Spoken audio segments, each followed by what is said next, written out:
The build-up to the 2026 Formula One season was supposed to be about hope, rebirth, and Ferrari's bold attempt to return to the top with Lewis Hamilton leading the charge. But behind the glossy renders, the launch hype, and the carefully managed optimism, something far more uncomfortable has been unfolding inside the Scuderia. Something that Ferrari tried to disguise for an entire season, but couldn't hide forever. Because while the world focused on lap times and headlines, a deeper problem was playing out on team radio.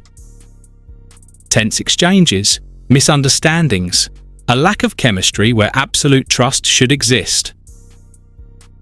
And now, Martin Brundle has confirmed what many suspected all along.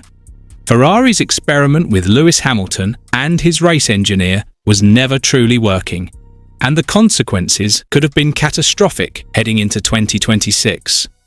Before we break down why this change matters and what it reveals about Ferrari's internal struggle, make sure you subscribe, because this story isn't just about one engineer.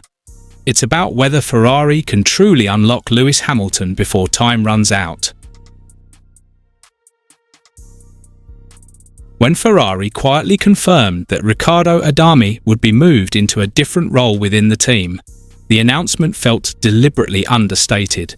No emotional farewell, no detailed explanation, just a short confirmation, as if this were a routine internal adjustment. But in Formula One, especially at Ferrari, such silence usually hides a far deeper story. Martin Brundle was quick to say what Ferrari would not. He admitted he was surprised the change didn't happen earlier. And that single comment exposes a critical truth. The warning signs had been there all season. Ferrari saw them. The paddock heard them. And yet, the Scuderia chose to persist with a relationship that was clearly struggling. At the heart of this issue lies something that is often underestimated outside the sport: the driver-engineer relationship. For Lewis Hamilton, this bond has historically been one of his greatest strengths. His partnership with Peter Bonington at Mercedes was not just successful, it was almost telepathic.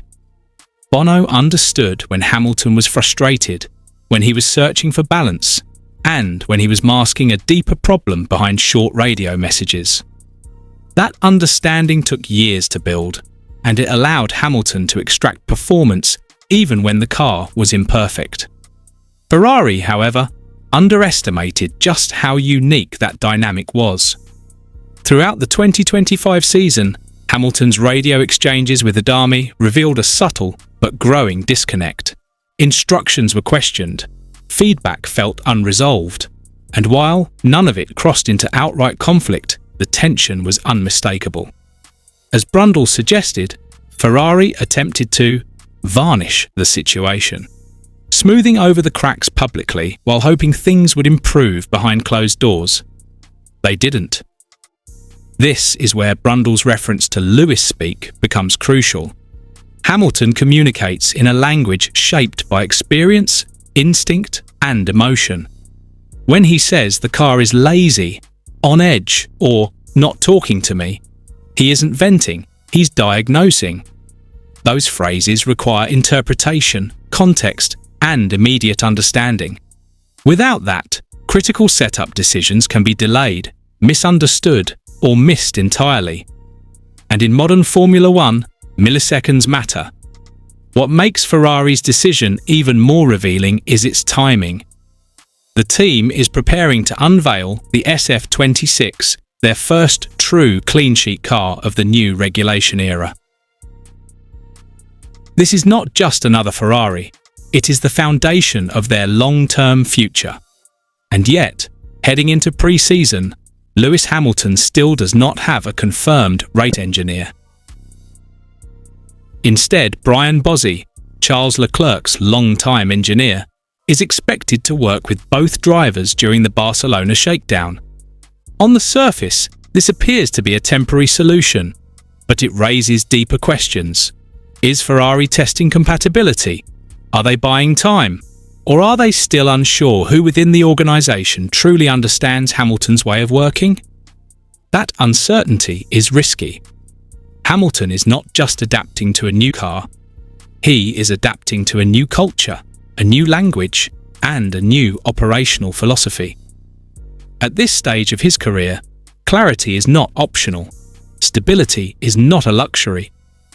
Brundle made it clear that Hamilton needed support to flourish quickly at Ferrari, and the evidence suggests that support simply wasn't sufficient in 2025.